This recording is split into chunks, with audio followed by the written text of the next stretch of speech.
What's going on, YouTube?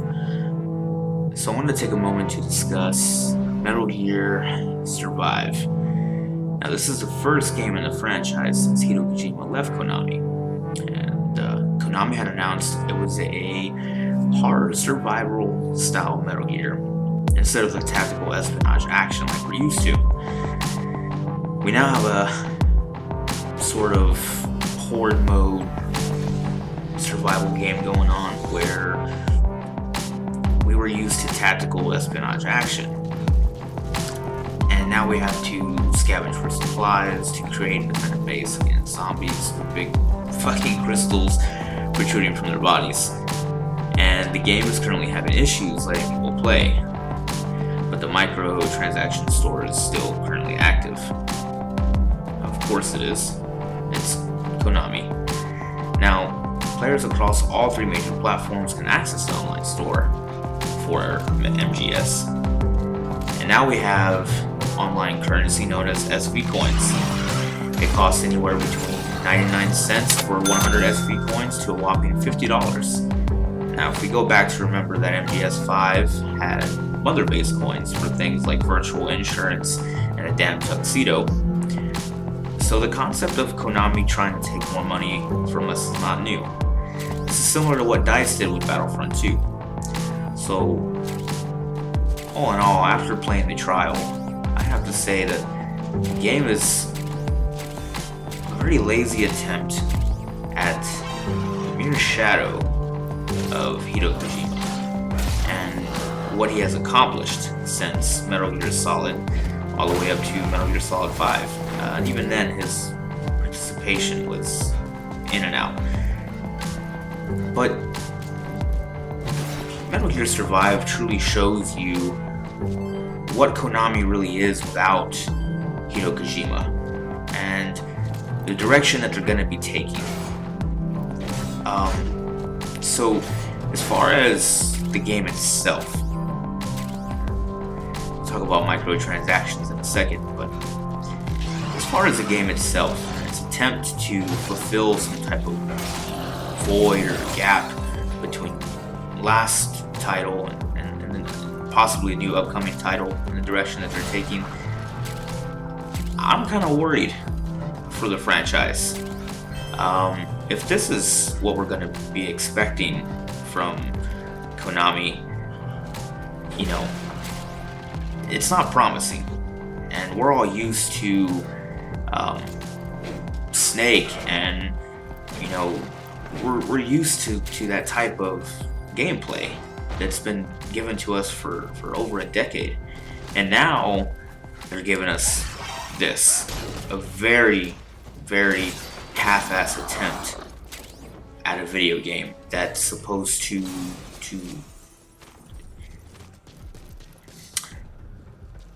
I can't even think of the word. It's actually quite frustrating playing. The instructions and just in general the gameplay was very vague. I think it was very clunky. It didn't feel smooth and transition the way that Metal Gear Solid 5 did.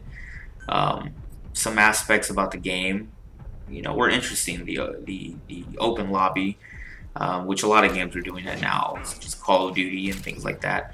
But this was a little different. You know, I could see the idea of where they were wanting to go, but it just seems that it falls flat. And shallow. You know, I feel like there wasn't really any real effort applied because it's essentially a copy and paste format of Metal Gear Solid 5. If anything, this is DLC at best that you paid $40 for, and that's why I won't be considering buying this title at all. Now, besides that, I'd have to say that the microtransactions are what's really killing me here. It's essentially $10. This is currency, mind you, real currency.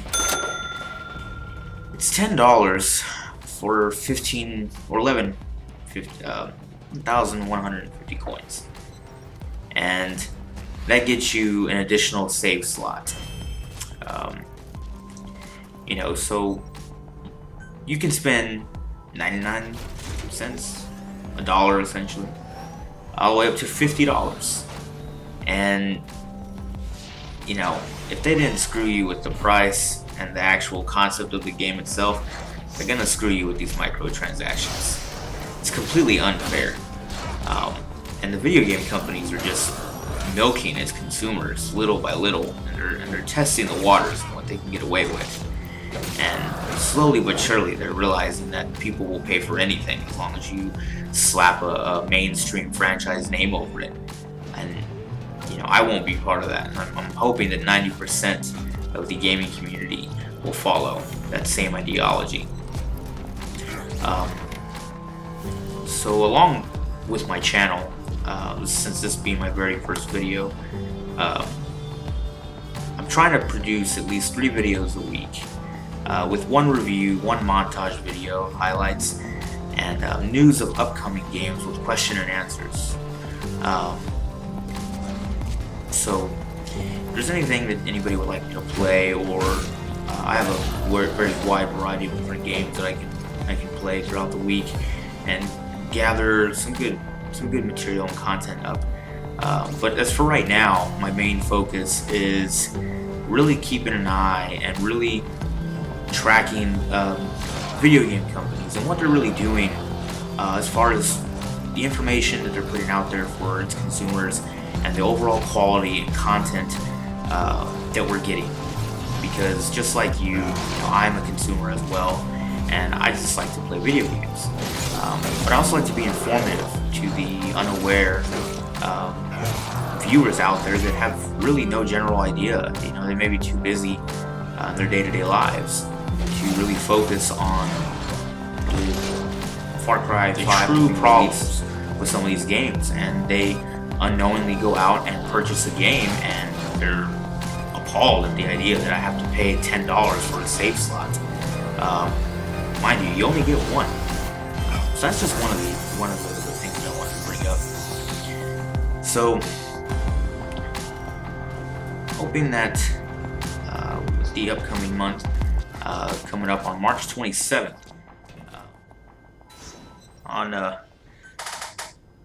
March 27th, we do have the official release of Far Cry 5. So I'm counting down on my calendar for that release. So I'll be doing a review on that as well. So just stay tuned, and if you could give me a like and subscribe, I greatly appreciate it. And I'll see you next time.